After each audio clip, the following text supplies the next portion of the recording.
Hello guys, welcome back. তো সবাই কেমন আছো? আশা করি খুব খুব ভালো আছো। আর আজকে চলে গেছিলাম একেবারে কলকাতা গিরিশ পার্কে। আজকে ছিল একটা আমার ফটোশ্যুট, আর তার জন্য কিন্তু আমার মেকআপ আর্টিস্ট ড্রেস মানে এই সুন্দর করে একটা রিসেপশনের শাড়ি পরিয়ে দিয়েছিল। শাড়িটার কালারটা কিন্তু আমার দারুণ লেগেছিল। এবার শুরু হয়ে গেল আমার মুখের মধ্যে সব অঙ্গভঙ্গি আঁকা শুরু আর কি, মানে ভুরু থেকে শুরু হয়েছে।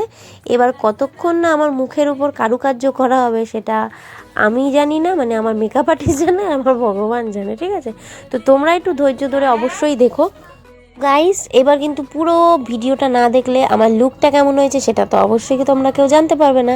হায় রে ভগবান, আমার মুখের ওপর এখন কি যে হবে কিছুই তো বুঝতে পারছি না। তো গাইস, তোমরা আমার এইরকম মেকআপ ভিডিও দেখতে ভালোবাসো, না পার্কের ভিডিও দেখতে ভালোবাসো, নাকি রেস্টুরেন্টের ভিডিও দেখতে ভালোবাসো, মতলব ব্লগ দেখতে ভালোবাসো, কোনটা সেটা কিন্তু আমাকে অবশ্যই কমেন্টে জানাও। আমি জানি ভোট কোথায় পড়বে, পার্কের ভিডিওতে। তবে সবসময় পার্কের ভিডিও দেখলে হবে, একটু অন্যরকম ভিডিও তো দেখতে হবে বলো।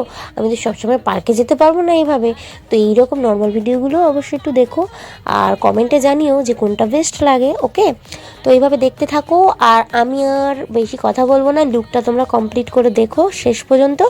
আর আজকের ভিডিওটা কেমন হলো কমেন্টে জানিও। ভালো লাগলে একটা লাইক করে দিও, যারা নতুন আছো তারা অবশ্যই চ্যানেলকে সাবস্ক্রাইব করে দিও, আর বেল আইকনটা কিন্তু অবশ্যই ক্লিক করে দিও, তাহলে যখন নতুন নতুন ভিডিও আপলোড করবো সবার আগে তোমাদের কাছে পৌঁছবে।